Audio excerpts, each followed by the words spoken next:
Hoy vamos a hacer un recorrido por el legado y la historia de Francia, último programa de la serie. Occidente creó una división de la historia. Esa división de la historia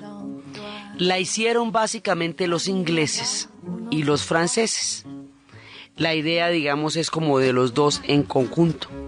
Y la historia universal, como nosotros la conocemos, quedó dividida de la manera que ellos dijeron. Y ya habíamos visto como muchos pueblos no tienen esa división dentro de sus hechos y dentro de sus sucesos, porque están marcados por otro tipo de referentes. Sin embargo, la historia universal quedó con esas medidas, como la Tierra se quedó llamando el Medio Oriente, el Cercano Oriente o el Lejano Oriente, de acuerdo con lo lejos, cerca o medianamente cerca que quede del meridiano de Greenwich en Londres. En ese esquema de lo que se clasifica como la historia entre la historia antigua, la historia de la Edad Media, o sea, la Edad Antigua, la Edad Media, la Edad Moderna y la era contemporánea, que sería la que estamos viviendo ahora, Francia está en todas, pero en todas. Y no solamente las protagonizó todas, sino que en cada una dejó un legado. Entonces, cuando nosotros estábamos hablando de la antigüedad, resulta que los franceses vienen de los celtas. Hay una parte de ellos que viene de los celtas por la vía de los bretones. Hay otra parte de ellos que después va a conformar a los pueblos francos. Habíamos visto que la primera formación de Francia que nosotros habíamos referido era Asterix y Obelix, la pequeña aldea gala que resistió durante 250 años la dominación del Imperio Romano,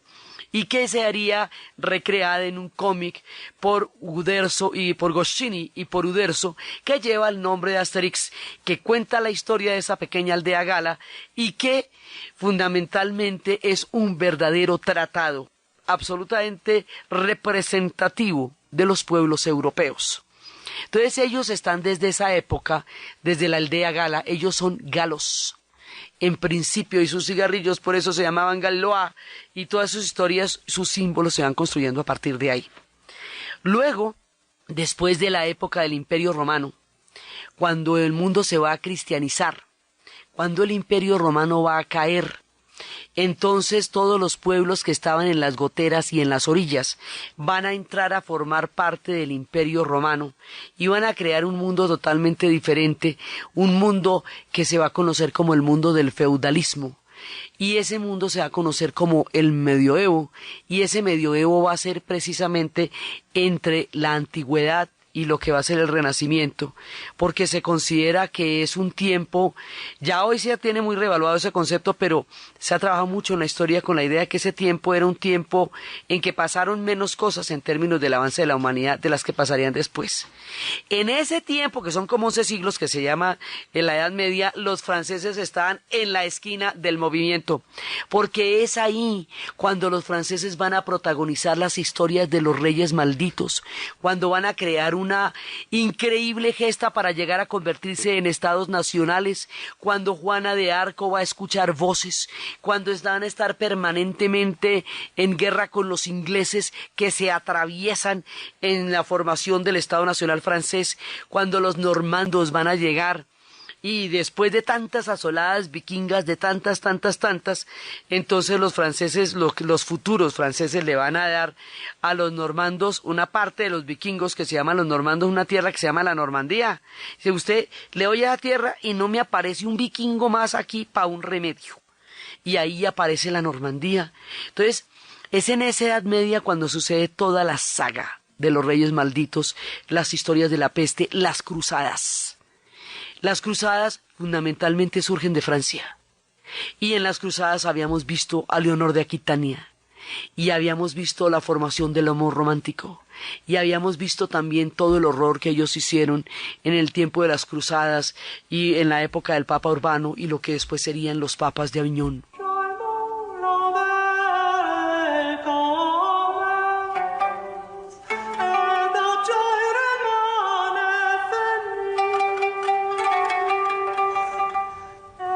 Sans que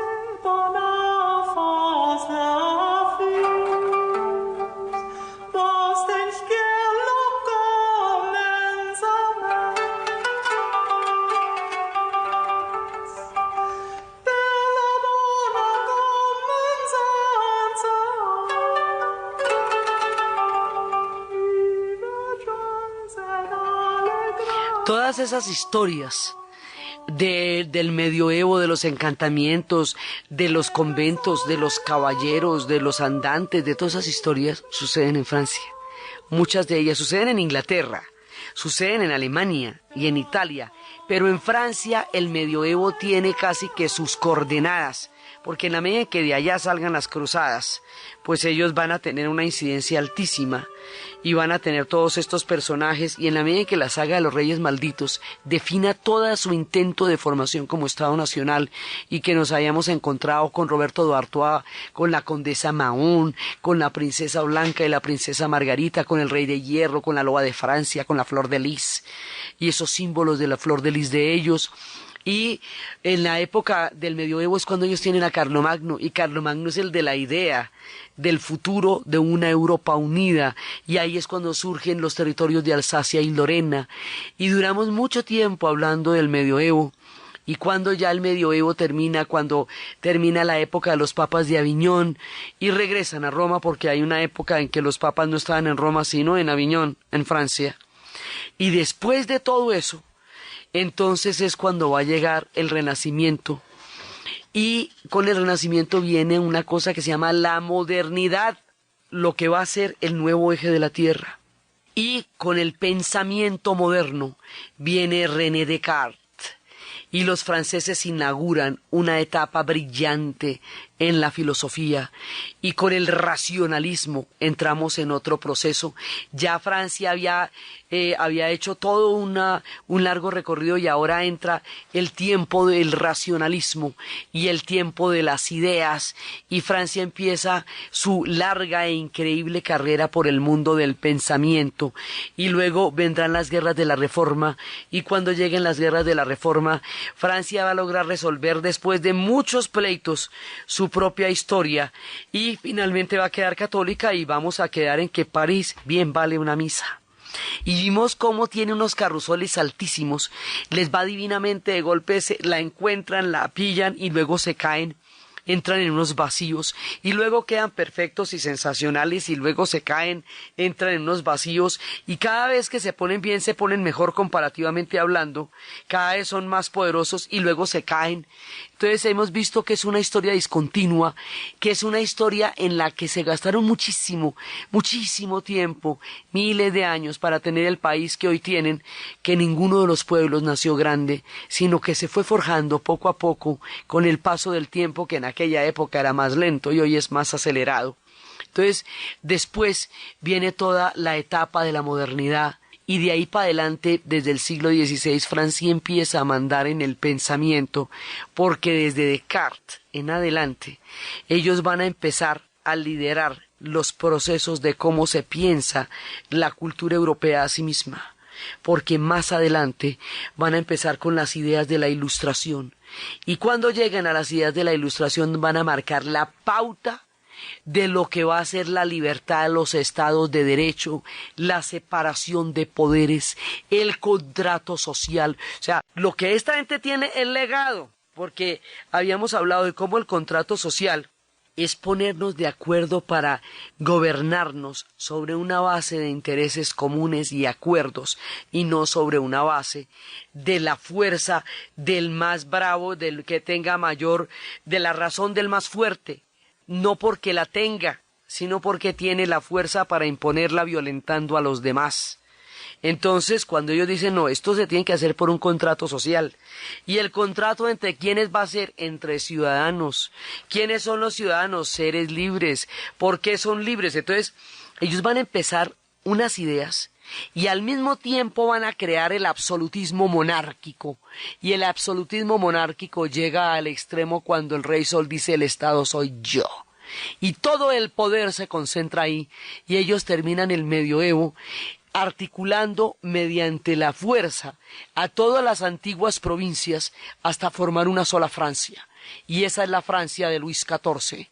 y las ideas de la Ilustración van a estar cocinándose en el tiempo del absolutismo, y estas ideas de lo que va a ser Rousseau, Diderot, Voltaire, la idea de la enciclopedia, porque el conocimiento es el que hace libre a la gente, porque solo teniendo la información se tiene acceso a los derechos, porque si usted tiene derechos y no sabe para qué, ni cuáles son, ni en qué lo benefician, no los puede ejercer y por lo tanto su libertad es formal.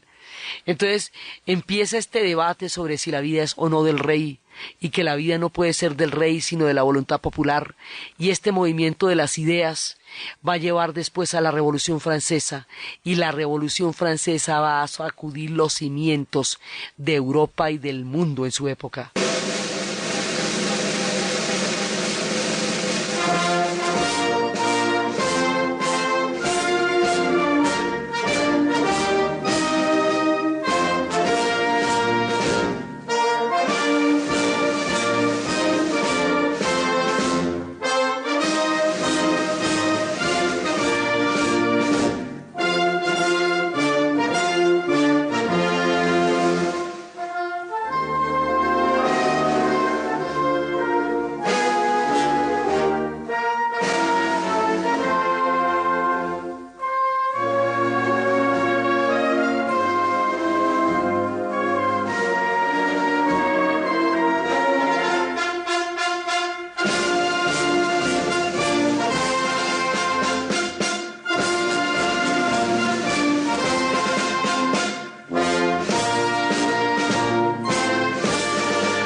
Revolución Francesa, Francia queda escrita en letras mayúsculas en la historia de Occidente. O sea, Francia abre la página del siglo, así, con grandes caracteres, de uno de los momentos más importantes, con toda su grandeza, con sus increíbles monstruosidades, con el horror del régimen del terror, con las ideas que es capaz de generar, con la separación de poderes, que es la clave de los estados de derecho, para que sean unos los que legislen, otros los que juzguen, otros los que ejecuten, y no el mismo que sea juez y parte, porque durante la época del absolutismo monárquico la vida dependía estrictamente de la voluntad arbitraria del rey, que podía amanecer de buen genio o de mal genio, y eso le podía costar la vida al que estuviera por ahí. Entonces, los franceses reevalúan todo el concepto de la política y le dan una nueva tendencia completamente diferente, y van a pronunciar los derechos del hombre y del ciudadano, que es el paradigma que hoy tenemos a alcanzar para poder llamar a este planeta un lugar habitable, que los derechos que esta gente creó y que van a ser un artífice fundamental en la medida en que influencie nuestra independencia a través de la traducción de Nariño y a través de Miranda y a través de Espejo, que estas ideas de la revolución son el combustible, el carburante y el guión que va a hacer posible nuestra propia revolución de independencia, que esto va a influenciar los confines de la tierra, y que después de esa revolución, y antes de eso andaban midiendo el mundo, porque son grandes matemáticos, entonces fueron y midieron el mundo, y el Ecuador que quedaba por allá, el Quito, que era una ciudad perdida, se convirtió en el corazón de la tierra, y esa misión geodésica que fue de la Condamine le daría el nombre a un país que por esa misión geodésica se conoce hoy día como el Ecuador, país hermano nuestro. Entonces, esta gente se inventó el sistema métrico decimal. Quiere decir que nuestra forma de medir las cosas en centímetros, en metros, en kilómetros, eso es del sistema métrico decimal francés, porque el estilo sajón es el de las pulgadas y el de los pies, pero el de los centímetros, que es bastante coherente y bastante sensato, y el de los milímetros, ese es el sistema métrico decimal francés. Entonces esta gente le jala a la matemática, le jala a la filosofía, le jala a la política, le jala a la ciencia, en todos los campos. Fueron ellos creando y cada vez expandiendo más nuestra idea del universo. Y mientras están haciendo toda esta cantidad de cosas, también van a ser ya en el siglo XIX grandes pintores, y antes de eso van a volver a protagonizar la historia de una manera contundente con Napoleón. Napoleón Bonaparte surgirá del resultado de la Revolución Francesa y se convertirá en el hombre que va a alterar todo el equilibrio de Europa y emprenderá un recorrido que lo va a llevar hasta las heladas estepas de Moscú, donde encontrará el sabor amargo de la derrota a manos del general Invierno y la voluntad férrea del zar Alejandro y de un pueblo capaz de seguirlo en todas. Y Napoleón generará una impronta, un referente absolutamente icónico en todo lo que significa la historia moderna. Por eso es la modernidad, también va a ser él y su código, de su código jurídico, el código de Napoleón, y con él recorrimos las buenas y las malas, la gloria de Austerlitz, el fracaso, la derrota de Waterloo, el bachillerato como uno de los logros más grandes del hombre, su arrogancia, su estilo imperial, su nepotismo, sus pasiones con Josefina, todas esas historias, la adoración de los ejércitos por él, y después de Napoleón la restauración, y entre Napoleón y la restauración nuestra independencia, y después de la restauración el siglo XIX, y el siglo XIX se nos viene con todos los escritores, y Alejandro Dumas, y el conde, y en ese momento lo que va a ser Balzac, Víctor Hugo, Alejandro Dumas, George Sand y al final del siglo Émile Zola. Esta gente va a sacudir con su pluma nuestra imaginación y nos va a hacer vivir una literatura excelente, cumbre en lo que esta gente va a hacer, y sus pintores nos van a dar el impresionismo. Entonces, en las letras y en las artes empiezan a protagonizar en todo el siglo XIX hasta llegar a ser de París una fiesta, hasta llegar a construir una gran y épica ciudad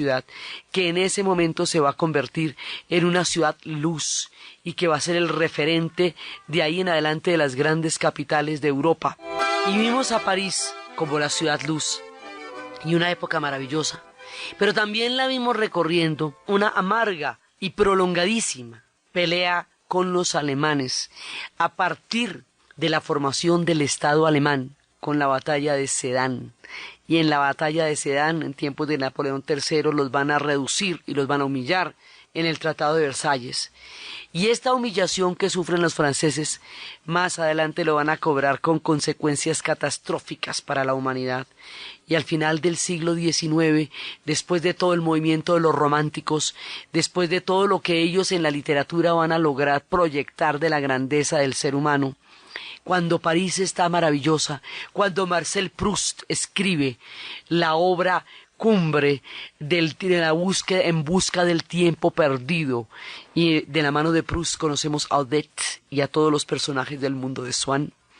Cuando todo esto está pasando, cuando Toulouse-Lautrec nos da la idea del vodevil y nos va a dar la idea de lo que va a ser ese mundo sórdido y amable, porque era el único mundo que lo podía aceptar, cuando Monet, cuando Renoir, cuando Degas pintaba sus bailarinas maravillosas, cuando el mundo de la pintura se estremecía en las paletas de Montmartre y de París, cuando ellos están llegando a un esplendor de civilización enorme, los coge la Primera Guerra Mundial. Y la Primera Guerra Mundial los arrastra al confín del abismo. ¿Por qué sucedió fundamentalmente allá? Porque es allá donde van a estar la batalla de Somme y de Verdún. Y ellos van a sufrir inmensamente esa guerra, inmensamente ellos y los ingleses y Europa entera, que va a vivir una catástrofe inimaginable,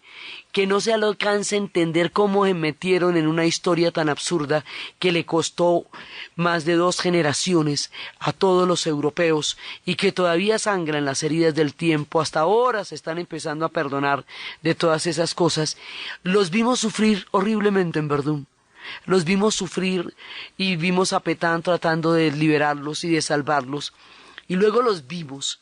vengarse amargamente en Versalles, someter a Alemania a una situación insostenible y quitarle la Alsacia y Lorena, que se las ya habían quitado a ellos en Sedán, que ahora se la quitan a los alemanes en la Primera Guerra Mundial, que luego los alemanes la van a quitar en la Segunda Guerra Mundial, y que finalmente va a ser el origen de una paz duradera entre los dos pueblos. Entonces, Después de la Primera Guerra Mundial, vimos a esta gente enloquecida, después de la manera como sometieron a los alemanes y se metieron en un lío tan grande. Después los vamos a ver esplendorosos, fantásticos, completamente locos en los años 20 y en los años 30, y empieza la literatura. París se vuelve una fiesta tan grande, tan irreverente, tan maravillosa, que la literatura erótica de Anais Nin y la literatura de Henry Miller tiene su sede en París. Todos los escritores van llegando allá, Hemingway va llegando allá, todo el mundo va llegando allá. París empieza a convocar, París empieza a vivir, París empieza a vibrar y empiezan a crearse todo este mundo bohemio. Y otra vez, cuando están felices y dichosos, viene la Segunda Guerra Mundial. Y con la Segunda Guerra Mundial viene el extremo de la historia de Francia. Una parte se somete, colabora y acepta la invasión alemana, que es la parte de Vichy, y otra parte se subleva, resiste y es capaz de elevar un punto de dignidad y de honor en una situación tan degradada como la que tuvieron que vivir ellos, y esa parte la va a representar otro de los grandes íconos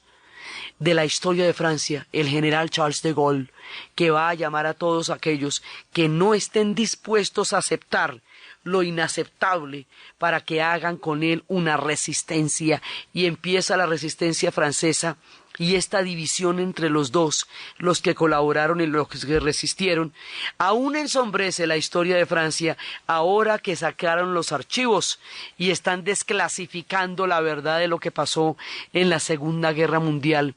Y los franceses, mientras tanto, han tenido una larga, exquisita y fantástica historia con los vinos y la gastronomía, que ni siquiera durante la guerra se pudo parar, porque los señores de los vinos del Rin y los señores de los vinos franceses se habían relacionado durante generaciones y se pusieron de acuerdo para esconder los más exquisitos vinos, para evitar que los alemanes se llevaran las cosechas con paladares que en ese momento no podían apreciar la larga y exquisita tradición de vinos de los franceses y la gente del Rin. Entonces los vimos hundirse en la guerra, los vimos resistir en la guerra, los vimos batallar, los vimos ofrecer sus playas para el gran desembarco que cambiaría el curso de la Segunda Guerra Mundial, el desembarco de Normandía,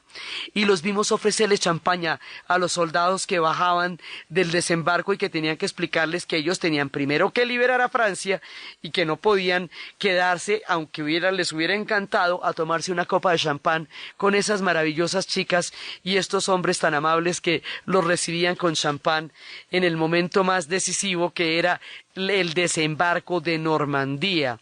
Y vimos a esta gente salir de la ignominia y tratar de reconstruirse, poco a poco, metidos en el corazón de la Guerra Fría. Y los vimos salir adelante después de liberarse París, y vimos como la hermosa París fue salvada por un alemán que no quería tener en su conciencia el horror de haber sido el responsable de la destrucción de París, y cómo logra salir íntegra con el general de Gaulle marchando por los Campos Elíseos en la señal de la liberación y de la victoria de Francia. Con todos sus dolores y todas sus heridas, Francia después logra salir adelante y empiezan a salir esos personajes tan bellos en su música como su ruiseñor, su señora madre, su mentora, esta mujer maravillosa que con su canto siempre nos evoca a Francia y a París, Edith Piaf. Y después vimos surgir otra vez en el pensamiento francés, cada vez que ellos deciden pensar la sociedad, son capaces de transformar nuestro concepto y nuestra imagen del mundo con sus ensayos y con sus discusiones. Y aparece Sartre, y Sartre va a crear, y Camus, y él va a crear el estereotipo del intelectual, el intelectual de zapatos de gamuza, desordenado, con la corbata alborotado sin corbata, con el pelo completamente espelucado, con las gafas, desdeñoso, fumando en un cafecito de París, discutiendo interminablemente la razón del ser y de la nada y de la existencia y de la vida. Y Sartre va a introducirnos en el existencialismo filosófico y nos va a plantear después de la Segunda Guerra Mundial, después de los juicios de Nuremberg, después del Holocausto y de la bomba atómica, que la vida es un intermedio entre la nada y la nada de dudosa importancia, pero a la vez nos va a decir que la libertad es una condena que todos tenemos porque somos libres y en esa medida somos dueños de nuestras decisiones y con esa libertad tenemos que hacer algo porque es una parte fundamental de nuestra vida. Y al lado de él va a estar Simone de Beauvoir, su eterna compañera, que plantea el feminismo. Y ella empieza a plantear el mundo de la mujer y va a especificar desde dónde son los puntos de opresión, y libros como La mujer rota plantean una nueva mirada sobre el mundo de las mujeres, y ella va a ser la compañera eterna y ella va a ser una pensadora y una intelectual absolutamente impresionante. Y viene toda la época en que esta gente se vuelve a apoderar del pensamiento con una narrativa y con una literatura impresionante, y van a crear todo este teatro del absurdo, que una cosa es lo que ellos crean y otra lo que sucede en París, porque ellos no solamente crean, sino que convocan. Son capaces de generar climas intelectuales cumbres por la capacidad que tienen para generar pensamiento, y después de Sartre va a venir un personaje absolutamente importante también mucho tiempo más adelante, que va a ser Michel Foucault, que va a ser todo el desarrollo de la clínica y va a ser cómo la estructura de poder está determinada también por a quién se le considera loco y a quién no, como la clínica es un poder que no es de ninguna manera neutro, sino que prácticamente define los roles en la sociedad de acuerdo con un statu quo dado. Entonces Michel Foucault nos va a venir, y Marguerite Yourcenar también nos va a contar grandes historias y va a ser la primera mujer en la Academia de Historia. Y van a crear un pensamiento eximio, y mientras ellos van creando un pensamiento eximio, la historia vuelve a convertirse en una historia completamente convulsionada. Primero, por la descolonización argelina. Porque en su proceso de formación, Francia colonizó una cantidad de países en el mundo, pero una cantidad, la Indochina, o sea, Vietnam, Camboya, y lo que va a ser, y Laos. En el África, más de 17 países, empezando por todo el norte, que es lo que llamamos Magreb, que es Túnez, Argelia, una parte de Egipto, lo que va a ser Marruecos, todo el norte del África, eso se llama el Magreb, pero también abajo la Mauritania, pero también abajo Senegal, pero Mali, Burkina Faso, Togo, Benin, una cantidad de pueblos ellos los van a, y de Benin también, y los haitianos, y la gente en las Antillas, y Guadalupe, y Martinica, y va a ser una cantidad de pueblos que hoy constituyen la francofonía, que van a ser parte del antiguo imperio colonial francés, y ese imperio colonial francés tiene los días contados con la crisis argelina, que en el momento en que busca su independencia consigue dividir a Francia en el tamaño de la crisis, porque los que habían colaborado se fueron para Argelia y no estaban dispuestos a volver arruinados a una metrópoli con la que ya no tenían ningún lazo, y otros vivían allá hacía 4 generaciones y casi ni tenían referencia de París, y sin embargo la guerra argelina los va a hacer mirarse y mirar todas las consecuencias del colonialismo, y en ese momento África declara que va a ser independiente y va a ser libre, y que el amo blanco se va, y empieza la independencia, que en esta época se cumplen 50 años de más de 17 países, y entonces los franceses pueden ver que esos pueblos son también pueblos y civilizaciones, y no sus antiguos dominios, y esto va a crear una nueva mirada, y de esa nueva mirada va a salir una nueva izquierda, y de esa nueva izquierda que va a criticar el antiguo estalinismo y las viejas estructuras del mundo soviético de la Guerra Fría, y que lo van a mirar con desdén, porque van a considerar que esas estructuras, como estaban dadas, habían reproducido los mecanismos de poder que tanto habían intentado combatir, y que la libertad ya no la representaban ellos, y eran los tiempos de Nathalie. Entonces se critica esto, que también fue para ellos un gran referente durante mucho tiempo, y la figura de Sartre va siendo consecuente con cada uno de los cambios, y la crisis argelina la manera como la Unión Soviética se va desvirtuando ante ellos como portadores de ideas nuevas y revolucionarias. Todo esto va a crear una nueva generación, una nueva izquierda. Y esa nueva generación, esa nueva izquierda, va a protagonizar otro de los fenómenos más particulares y más inasibles, pero a la vez prodigiosos y sorprendentes de la historia de Francia, el mayo del 68. Y la figura de Daniel Cohn-Bendit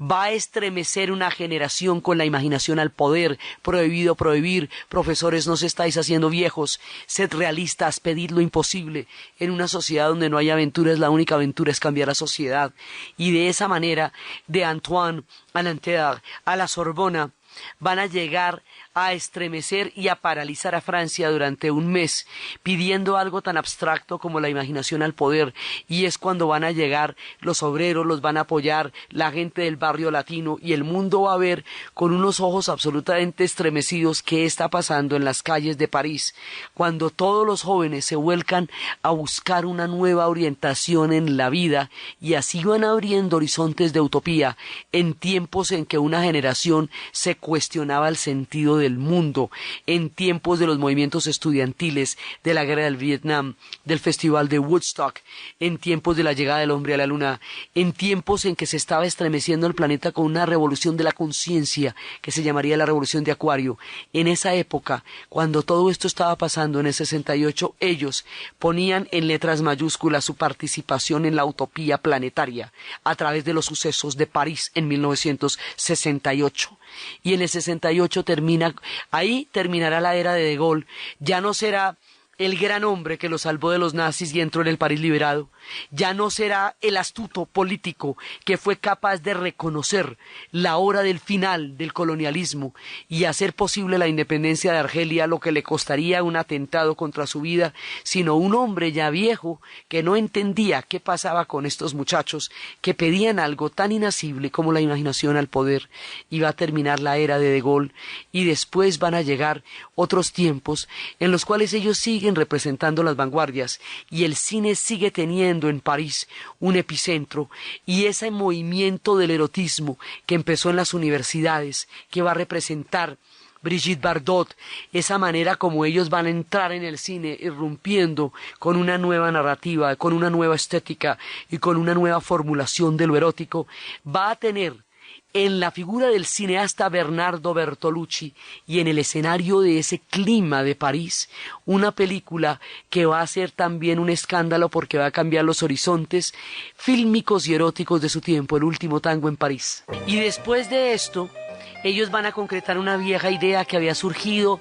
de las cenizas, del rencor y de las heridas de la Segunda Guerra Mundial, no volverse a matar por Alsacia y Lorena, y hacer el pacto del carbón y del acero, y el pacto del carbón y del acero entre Alemania y Francia por Alsacia y Lorena daría origen al viejo sueño de Carlomagno de llegar a completar la Unión Europea, y la Unión Europea que estaba empezando a forjarse durante los 70s y que arrancó después de la Segunda Guerra Mundial, que se amplía durante los 70s, que se va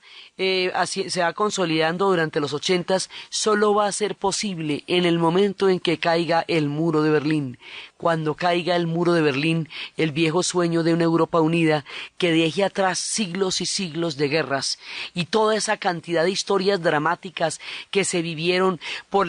todas las guerras del medioevo, las guerras de la Reforma, las guerras religiosas, las dos guerras mundiales, toda la guerra de los 30 años, toda la cantidad de guerras con las que Europa se despedazó una a otra durante siglos, se conjuran en un único ideal que comprometa su visión conjunta de una paz posible a través de un acuerdo económico, que es la Unión Europea. Y la Unión Europea también tiene la ingeniería que la respalda, el gran túnel, el túnel que contra toda discrepancia ideológica, en tiempos anteriores a la formación, a la protocolización de la Unión Europea, va a ser Mitterrand, el socialista Mitterrand, con la superderechista Margaret Thatcher, van a ser ese túnel que une finalmente a los británicos con el continente y que es la ingeniería que va a respaldar el proyecto que más adelante se va a firmar en Maastricht en 1992, que será el momento de la Unión Europea. Y con la Unión Europea, Francia da una salida a todas las crisis de Europa y la da con Alemania, con los grandes rivales. Y en ese momento crean una solución para los europeos, pero no tienen todavía una solución para los emigrantes, porque los emigrantes que llegaron de toda la francofonía, que ahora buscan ese París en donde la culpa la tuvo Voltaire, porque se les había dicho que eso todo pasaba era allá, y que todos habían nacido era donde no tocaba, donde no estaba la esquina del movimiento. Quieren todos ir a vivir allá porque sus países y sus sociedades quedaron empobrecidas por siglos de esclavitud y de colonialismo europeo, de dominación y de tratos desventajosos, y van a llegar allá, y entonces los europeos y los franceses no saben qué hacer con las consecuencias históricas de sus antiguos proyectos imperiales del siglo XIX, que se les vino encima en sus calles, con unas religiones distintas como el Islam, con unas costumbres diferentes como las de los africanos, y ellos tienen el mundo que conquistaron ahora en las calles de París y no saben qué hacer con él, y le ponen barreras y barreras, muros y muros de visas y papeles. Entonces ahorita en este momento están en un periodo xenófobo y están en un periodo de persecución a los gitanos, como ocurría en el siglo XVII, cuando había un edicto que prohibía que los gitanos merodearan por los mercados. A los emigrantes, hay, digamos, dentro de todo el esclarecimiento y la capacidad que tienen los franceses para entender el mundo, se podría considerar un vacío de pensamiento y un periodo oscurantista el que están viviendo ahora en tiempos de xenofobia y persecución, pero ellos son capaces de regenerarse. Y ellos son capaces de crear de sus momentos más oscurantistas momentos luminosos. Siempre lo han podido hacer y siempre han considerado y siempre han logrado sorprendernos con cumbres de pensamiento y de la literatura. Entonces, a todas estas, después de esta gigantesca saga que hemos hecho por Francia, ¿qué nos queda de ellos?